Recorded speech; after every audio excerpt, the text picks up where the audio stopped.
Hello everyone, स्वागत है आपका स्टडी रूल में। फ्रेंड्स, आज हम लोग इस वीडियो में देखेंगे हिंदी के बहुविकल्पी क्वेश्चन। ठीक है, देखिए जैसे पहला क्वेश्चन है आपका कि निम्न में से छायावादी युग के लेखक हैं। तो छायावादी युग के लेखक कौन सा है? तो ऑप्शन नंबर ये आपका ग सूर्यकांत त्रिपाठी निराला जी। ठीक है, इनको निराला भी बोला जाता है, तो इनका नाम है सूर्यकांत त्रिपाठी निराला। तो ऑप्शन नंबर आपका क्या हो जाएगा? ग सही हो जाएगा। ठीक है, दूसरा क्वेश्चन देखिएगा। दूसरा क्वेश्चन है आपका कि नासिकेतोपाख्यान के लेखक हैं। ठीक है, नासिकेतोपाख्यान के लेखक कौन है? तो देखिए ये जो है आपके इंसा अल्लाह खां क्या है, राजा लक्ष्मण सिंह, लल्लू लाल और सदल मिश्र। तो ये आपके हैं ऑप्शन नंबर घ आपके कौन से? सदल मिश्र जी। ठीक है, नासिकेतोपाख्यान के लेखक सदल मिश्र। तीसरा नंबर देखिएगा क्वेश्चन, तिब्बत यात्रा के लेखक हैं। तिब्बत यात्रा के लेखक कौन से हैं? क्या अज्ञेय हैं, राय कृष्णदास, राहुल सांस्कृत्यायन, अध्यापक पूर्ण सिंह। तो इसमें कौन सा ऑप्शन नंबर ख?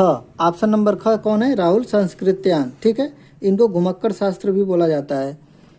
ठीक है, चौथा नंबर क्वेश्चन देखते हैं। चौथा नंबर क्या है क्वेश्चन आपका कि आधुनिक काल को कितने भागों में बांटा गया है? तो देखिए जो आधुनिक काल को कितने भागों में बांटे हैं, तो ये 5 भाग में। कौन कौन से भाग हैं आपका? जैसे छायावादी युग हो गया, भारतेंदु युग हो गया, तो ऐसे करके आपके कितने भाग हैं? 5 भाग है। ठीक है, आप देखिए पांचवा वाला क्वेश्चन।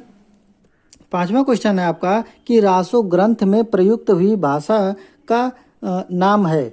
कौन सी भाषा प्रयुक्त हुई है रासो ग्रंथ में? क्या डिंगल या पिंगल या दोनों या फ्रेंच भाषा? कौन सी भाषा यूज हुआ है? तो ये दोनों भाषा यूज हुआ है, ये डिंगल और पिंगल। तो ये ऑप्शन नंबर क्या हो जाएगा? ग आपका ऑप्शन नंबर ग सही हो जाएगा। ठीक है, तो ये देखिए जो जितने भी क्वेश्चन इसमें लिए हैं सभी क्या इंपॉर्टेंट क्वेश्चन है। ठीक है, इसको ध्यान से देखिएगा।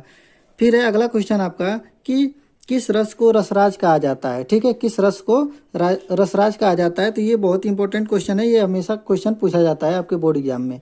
तो किसको कहा जाता है? तो ये श्रृंगार रस को। ठीक है, ख वाला ऑप्शन सही हो जाएगा, ख का श्रृंगार रस। ठीक, 7वां नंबर क्वेश्चन देखते हैं। देखिए 7वां नंबर क्वेश्चन है आपका कि करुड़ रस का अस्थाई भाव क्या है? ठीक है, तो देखिए करुड़ रस का जो अस्थाई भाव होता है वो ऑप्शन नंबर क्या? ख शोक होता है। क्या होता है? शोक। तो ऑप्शन नंबर ये ख क्या हो जाएगा? सही हो जाएगा। ठीक है, 7 क्वेश्चन हो गए। 8वां क्वेश्चन देखिए। 8वां क्वेश्चन है आपका, कह रहा है कि अलंकार का शाब्दिक अर्थ होता है। क्या होता है भाई? आभूषण होता है क्या? आकर्षण, सौंदर्य और प्रकृति। तो ये आपका जो ऑप्शन नंबर क है आभूषण, ये वाला ऑप्शन क्या हो जाएगा? आपका सही हो जाएगा क। ठीक है, अलंकार का शाब्दिक अर्थ क्या होता है? आभूषण होता है। ठीक, अब देखिए 9 नंबर क्वेश्चन क्या है कि चरण कमल बंदो हरिराई में अलंकार है। तो इसमें कौन सा अलंकार है? तो इसमें आपका अलंकार है ख आपका रूपक अलंकार। ठीक है, देखिए 10 नंबर क्वेश्चन आपका क्या कह रहा है? 10 नंबर क्वेश्चन है आपका कि छंद शब्द का सर्वप्रथम उल्लेख किसमें मिलता है? ठीक है, ये वेद दिए हुए हैं कि कौन से वेद में आपका कि छंद शब्द का सर्वप्रथम उल्लेख किसमें मिलता है? क्या अथर्ववेद में, ऋग्वेद में, सामवेद में या यजुर्वेद में? तो ये जो सबसे पुराना वेद कौन सा होता है आपका? ऋग्वेद माना जाता है। ऋग्वेद सबसे पुराना वेद माना जाता है। ठीक है, इसी को क्या होता है? इसी में छंद शब्द का सर्वप्रथम उल्लेख मिलता है। ऑप्शन नंबर क्या हो जाएगा? ग आपका ऑप्शन नंबर सही हो जाएगा। ठीक है, इसी में आपका गायत्री मंत्र भी पूछता है क्वेश्चन कभी कभी कि गायत्री मंत्र किस वेद से लिया गया है? तो आपका किस वेद से लिया गया है? तो ऋग्वेद से लिया गया है। ठीक है, इतना आ गया समझ में। आप देखिए 11 नंबर क्वेश्चन देखते हैं। 11 नंबर क्वेश्चन कह रहा है कि उपसर्ग क्या होता है? उपसर्ग क्या होता है? देखिए उपसर्ग सबसे पहले जानेंगे कि होता क्या है। तो देखिए उपसर्ग क्या होता है कि शब्द में आगे जुड़ता है। क्या उपसर्ग क्या होता है? आगे जुड़ता है। तो आगे उपसर्ग जुड़ के आगे जुड़ने से जो बनता है वो आपका उपसर्ग कहलाता है। ठीक है, तो इसमें कह रहा है कि उपसर्ग क्या होता है? क्या शब्द होता है, धातु होता है या वर्ण होता है या शब्दांश होता है? तो ये क्या होता है? शब्दांश होता है ना, शब्द का अंश होता है, मतलब छोटा सा भाग होता है। इसीलिए ये आपका ऑप्शन नंबर क्या हो जाएगा? घ सही हो जाएगा शब्दांश का। ठीक है, 12 नंबर क्वेश्चन देखिएगा। देखिए यदि आप लोगों को वीडियो अच्छा लगता है तो लाइक कर दीजिएगा, और यदि आप मेरे चैनल पर नए होंगे तो प्लीज़ चैनल को सब्सक्राइब कर लीजिएगा। ठीक है, ऐसे वीडियो आप लोगों को बहुत से मिलेंगे। ये बहुविकल्पी का क्वेश्चन हमने जो है 5 सेट बनाया हुआ है। ठीक है, हिंदी का ये पहला वाला सेट है आपका। ठीक, निष्कपट शब्द में उपसर्ग है। अब देखिए उपसर्ग, उपसर्ग हम कैसे पहचानेंगे कि शब्द में क्या लगता है, आगे जो लगता है वो आपका उपसर्ग होता है। तो देखिए निष्कपट, निष्कपट शब्द में कौन सा उपसर्ग लगेगा आपका, तो देखिए ये तो निस, ये तो आप तो कन्फर्म है कि निस होगा, लेकिन निस देखिए कितने प्रकार से लिखा गया है, चारों प्रकार से। देखिए निस ऐसे भी लिखा है, ये निस स में हलंत भी लगा हुआ है, यहाँ पे देखिए निस, यहाँ भी निस लिखा हुआ है और निस में यहाँ पे स में हलंत लगा है। तो आपको पहचानने में दिक्कत होगा, आप तो कहेंगे क्या हो, यहाँ पे देखिए षटकोण सा है तो आप कहेंगे कि या इन्हीं दोनों में से हो सकता है, लेकिन इन दोनों में से न होकर ये ऑप्शन नंबर घ है, निस, ये वाला निस है। ठीक है, तो ये ऑप्शन नंबर, ये न पर छोटी का मंत्रा नी और ये छोटा सा होगा। ठीक है, निस। तो ये ध्यान दीजिएगा, ये बहुत इंपॉर्टेंट क्वेश्चन है, क्योंकि बंदे बहुत से कंफ्यूज हो जाएंगे। कंफ्यूज क्या होंगे कि सभी लोग गलती कर देंगे कि ये सभी षटकोण वाले स को लगा के चले आएंगे। ठीक है, लेकिन ऑप्शन नंबर कौन सा, घ होगा, इसको ध्यान दीजिएगा, ये इंपॉर्टेंट क्वेश्चन है। 13 नंबर क्वेश्चन देखेंगे कि प्रत्यय शब्द निर्मित है। प्रत्यय शब्द देखिए किससे निर्मित है, क्या प्रत धन अय, ऐसा लग रहा है कि बन रहा है, कुछ नहीं बन रहा है ना, ये नहीं होगा ऑप्शन नंबर। ये देखिए प्रत्यधन ये क्या, ये हो सकता है, ये भी नहीं लग रहा है। प्रतिधन ये हो सकता है, ये भी नहीं। लेकिन ये देखिए प्रतिधन अय बराबर प्रत्यय, ये कुछ ऐसा लग रहा है कि यही हो सकता है, तो यही वाला ऑप्शन आपका सही होगा, ग वाला। ठीक है, प्रति एक शब्द होता है, ठीक है, प्रति हो सकता है, प्रतिधन अय, ये क्या होगा, प्रत्यय। ठीक, 14 नंबर क्वेश्चन देखते हैं, सनसनाहट में कौन सा प्रत्यय है। देखिए प्रत्यय से यहाँ पे 2 क्वेश्चन हमने लिए थे, उपसर्ग में 2 क्वेश्चन लिए थे, सभी हर एक टॉपिक से 2-2 क्वेश्चन हमने लिए हुए हैं। ठीक है, ये देखिए सनसनाहट में कौन सा प्रत्यय है। प्रत्यय क्या होता है भाई, आपका पीछे लगता है, और उपसर्ग क्या होता है, पहले लगता है। ठीक है, तो प्रत्यय पीछे लगता है, तो देखिए सनसनाहट, सनसनाहट, देखिए सन, तो ये सन तो होगा नहीं क्योंकि ये पहले लगा हुआ है, तो ये तो उपसर्ग में हो जाएगा। लेकिन हमको पीछे देखिए क्या है, यहाँ पे ना हट, ऐसे करके कौन सा शब्द है, यहाँ पे हट एक मिल रहा है और यहाँ पे एक मिल रहा है आहट। तो आप देखिए कौन सा शब्द अच्छा लग रहा है आपको सुनने में, क्या आहट शब्द अच्छा लग रहा है या हट, आहट क्या लग रहा है कि कोई शब्द हो सकता है। तो ये आपका ये वाला ऑप्शन आपका सही भी है, घ वाला। ठीक है, आहट होगा, इसका प्रत्यय क्या होगा, आहट। सनसनाहट में कौन सा प्रत्यय है, तो आहट प्रत्यय लग के बना हुआ है। ठीक है, 15 नंबर क्वेश्चन देखेंगे। देखिए 15 नंबर क्वेश्चन क्या कह रहा है आपका कि द्विगु समास के उदाहरण है।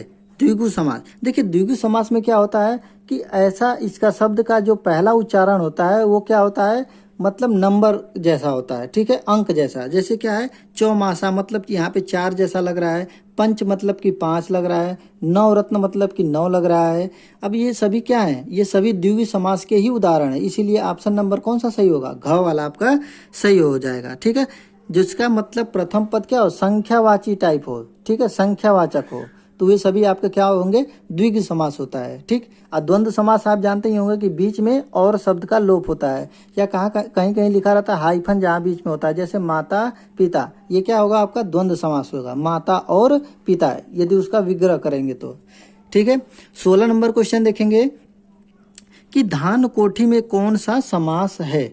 देखिए अव्ययी भाव समास में हम लोग क्या पढ़ते हैं कि कोई विशेषता टाइप होता है तो आपका अव्ययी भाव समास होता है। तत्पुरुष समास में क्या होता है कि इसमें क्या होता है, कारक शब्द का लोप होता है, कारक शब्द का लोप होता है। देखिए यहाँ पे क्या है, धान कोठी, इसको यदि विग्रह किया जाए तो यहाँ पे क्या होगा, धान की कोठी, क्या होगा, धान की कोठी। यहाँ पे क्या हो रहा है, कारक शब्द का लोप हो रहा है ना, तो इसीलिए ऑप्शन नंबर आपका क्या हो जाएगा, ग तत्पुरुष समास। ठीक है, यही हो जाएगा आपका सही। ठीक है, कर्मधारय समास हो नहीं सकता, और द्विगु समास तो आप जानते ही हैं संख्यावाचक होता है, इसमें कोई संख्यावाचक तो होगा नहीं, तो ये भी नहीं होगा, इसलिए क्या हो जाएगा, ऑप्शन नंबर ग होगा आपका तत्पुरुष समास। ठीक है, अब देखते हैं 17 नंबर क्वेश्चन। इसमें जितने भी क्वेश्चन हमने लिए हैं सभी क्वेश्चन क्या होते हैं, आपके यूपी बोर्ड से ही मतलब आए हुए सारे क्वेश्चन हैं ये। ठीक है, इसलिए हमने इन क्वेश्चनों को लिए हैं। ये आपका पहला सेट है, इसमें से हमने 5 सेट लिया है, मतलब 100 क्वेश्चन आपके लिए हुए हैं। आपके 100 में से ये पक्का मैं गारंटी के साथ कह रहा हूँ कि इनमें से आपके क्वेश्चन पूरे के पूरे मिलने वाले हैं। ठीक है, अब देखिए क्या है कि हल्दी शब्द का तत्सम है। ठीक है, तत्सम शब्द और तद्भव शब्द आप तो पढ़े ही होंगे। तत्सम शब्द क्या होता है, जो संस्कृत शब्द से बने होते हैं। ठीक है, तो वो तत्सम शब्द कहलाते हैं। जैसे क्या है, यहाँ पे हल्दी शब्द का तत्सम है हरदी। हरदी क्या ऐसा लग रहा है कि मतलब गांव की भाषा भोजपुरी शब्द से है, तो ये हो नहीं सकता। ठीक है, और यहाँ पे देखिए हल्दी का भी नहीं होगा, ठीक है। इसका आंसर नंबर ख है आपका हरिद्रा, ठीक है, हरिद्रा। ये आप लोग याद कर लीजिएगा, ये बहुत ही इंपॉर्टेंट क्वेश्चन है। ये पूछा हुआ था आपके पांच बार ये पूछा हुआ है आपके बोर्ड एग्जाम में, ठीक है, कि हल्दी शब्द का तत्सम शब्द क्या होगा, तो ये होगा आपका हरिद्रा, ठीक है, हरिद्रा। अब देखिए 18 नंबर क्वेश्चन, कवि शब्द है, कवि शब्द क्या है आपका, संकर है, देशज है, तद्भव है, तत्सम है। संकर शब्द आप जानते ही होंगे क्या कौन से शब्द होते हैं, देशज शब्द आप पढ़े ही होंगे, तद्भव तत्सम जानते ही हैं। तो देखिए जो कवि शब्द है आपका, ये आपका तत्सम शब्द है। कौन सा शब्द है, तत्सम। तो ऑप्शन नंबर क्या हो जाएगा आपका, घ आपका सही हो जाएगा, ठीक है। आप देखिए 19 नंबर क्वेश्चन देखते हैं। 19 नंबर क्वेश्चन कह रहा है कि प्रस्तर का तद्भव शब्द है। प्रस्तर का तद्भव आप कह रहा है, प्रस्तर क्या है इसका, प्रस्तर आपका क्या है, तत्सम शब्द है। तत्सम आप समझ लें जो संस्कृत शब्द से बनते हैं।